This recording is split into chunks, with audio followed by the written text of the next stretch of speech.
সব ইতিহাস ভুলে যারা ক্ষমতায় যাওয়ার জন্য, আজকে দেশটা শান্তি করার জন্য যারা চাঁদাবাজিতে লিপ্ত হয়েছে, টেন্ডারবাজিতে লিপ্ত হয়েছে, জায়গা দখলে লিপ্ত হয়েছে, ওদেরকে আমরা দীক্ষা জানাই, ঘৃণা জানাই।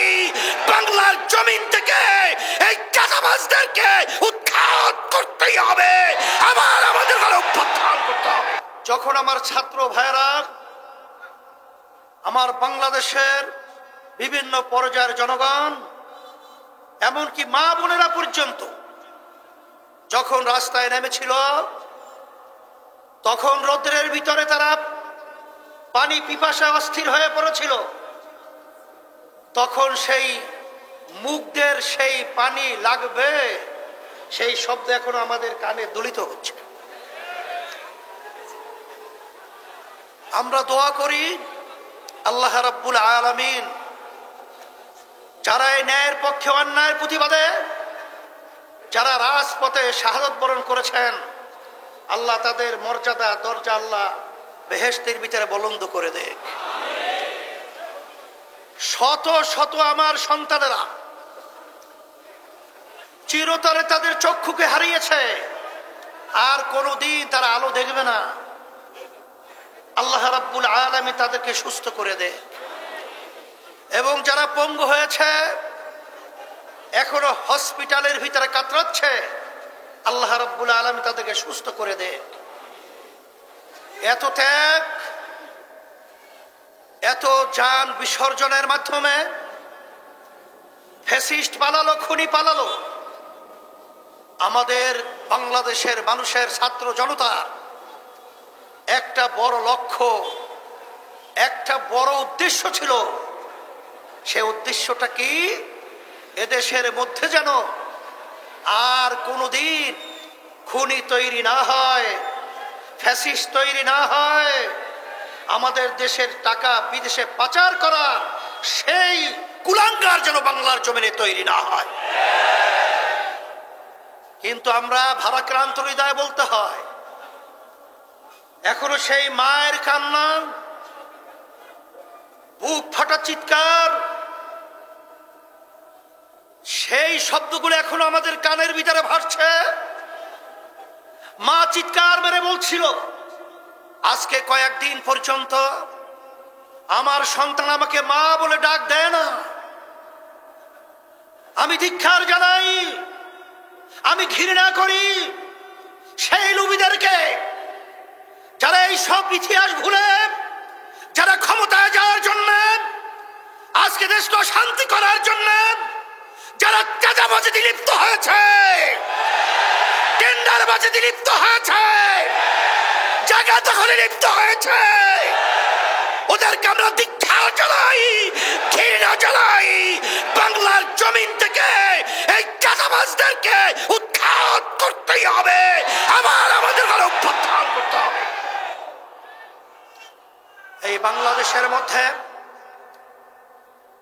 আজকে আমাদের দুঃখ সহকারে বলতে হয়, যারা নাকি চাঁদাবাজি করছেন, যারা আজকে এখনো বিদেশের সেই ইচ্ছা পূরণ করার জন্য যারা আজকে সুন্দর সুন্দর বুলি আওড়াচ্ছেন, আমি সেই বাংলাদেশের ঘৃণিত শত্রুদেরকে বলবো, সেই জুলাই, সেই 5ই আগস্ট আবার আজকে আমরা স্মরণ করছি।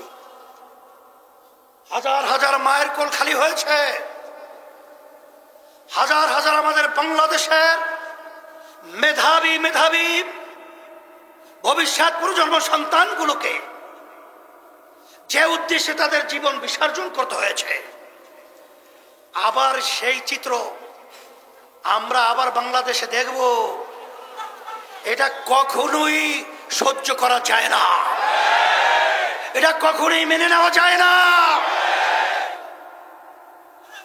এই বাংলাদেশকে আমরা নতুন ভাবে সাজাবার জন্য আমি আপনাদের উদাত্ত আহ্বান জানাবো, আমাদের সেই চেতনাকে আমাদের বুকের ভিতরে ধারণ করে আমরা যেই উদ্দেশ্যে ফ্যাসিস্টকে তাড়িয়েছি, খুনিকে তাড়িয়েছি, এখনো ক্ষমতা প্রেমিকরা সেই দোষে কিন্তু এখনো তারা নিমজ্জিত রয়েছে।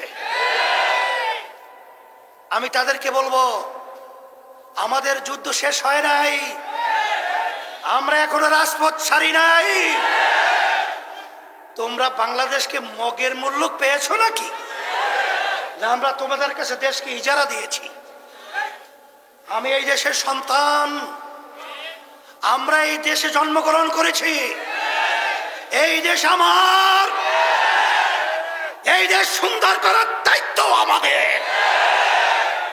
ফ্যাসিস্ট, চাঁদাবাজ, মিথ্যুক এবং বিদেশের তাবেদারদেরকে এই বাংলার জমিনের মধ্যে আর মাথা উঁচু করে দাঁড়াতে দেয়া যাবে না।